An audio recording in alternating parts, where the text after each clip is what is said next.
Today we'll see how to install VPP, which is Virtual Vector Processing. It's used for Datapath. Creating a folder,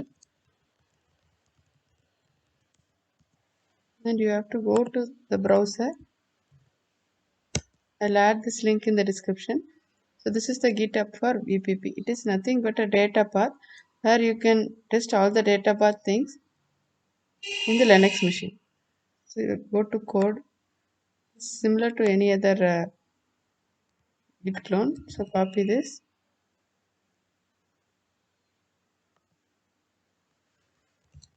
Clone, and you can paste this.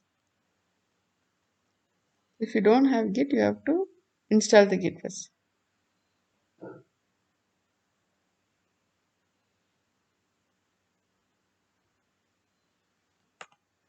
So these are all the different apt-get installs will be required before starting. I just install them. This also I will paste in the description. The first one is apt-get update. If you are having a new machine, then I'm doing an upgrade.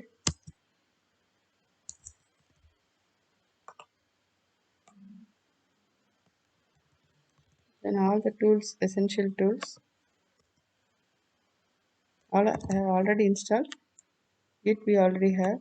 Then make.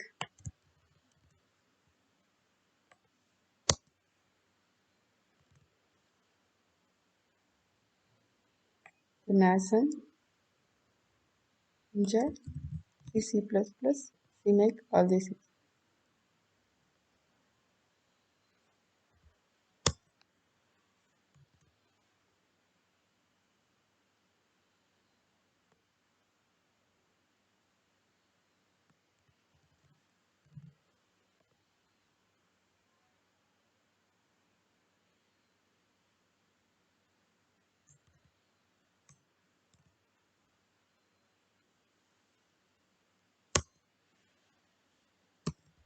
So mostly all are installed.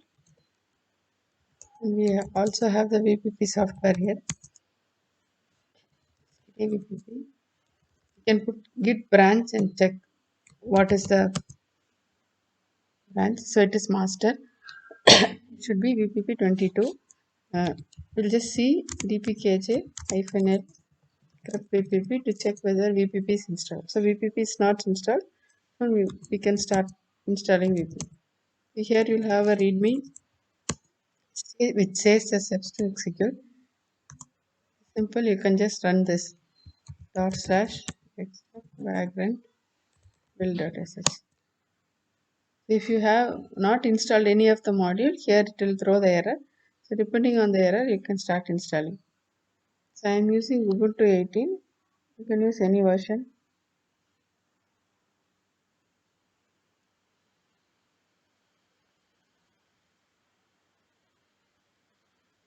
So it will take some time.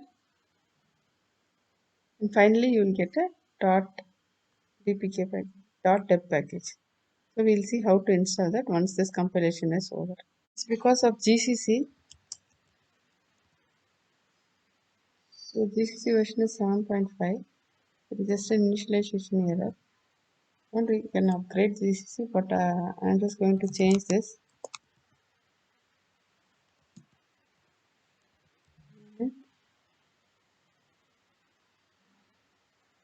Let's see. GPP install.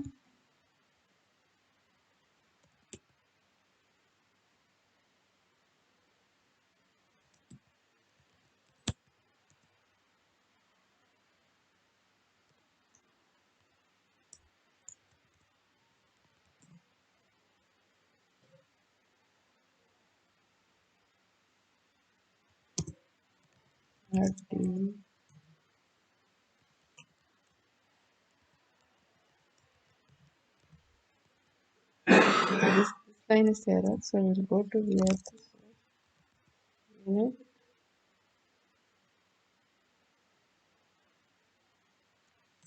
and interface.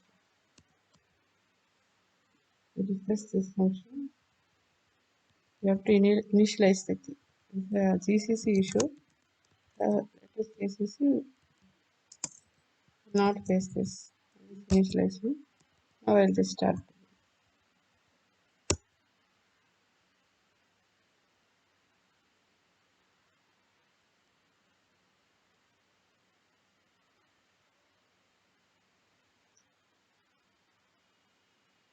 We'll see once the compilation is over.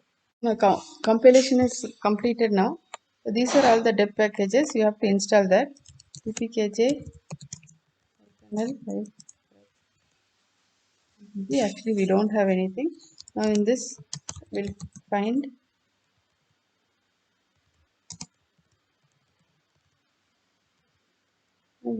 all the deb packages path.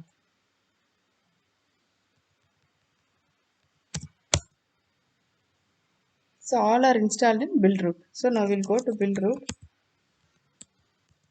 Here you can do ls-deb. So all these we have to install now. So before that we can check once. Not install ppkj-i start.deb. So it will install. If any dependency is there, it will throw an error. Depending on that, you can correct it.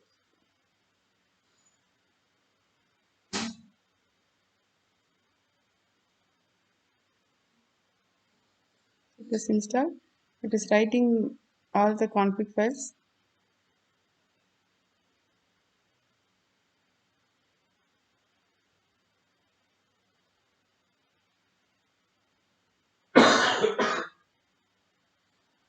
It's done. Now we'll check whether it is installed. So all are installed. Everything is high. So now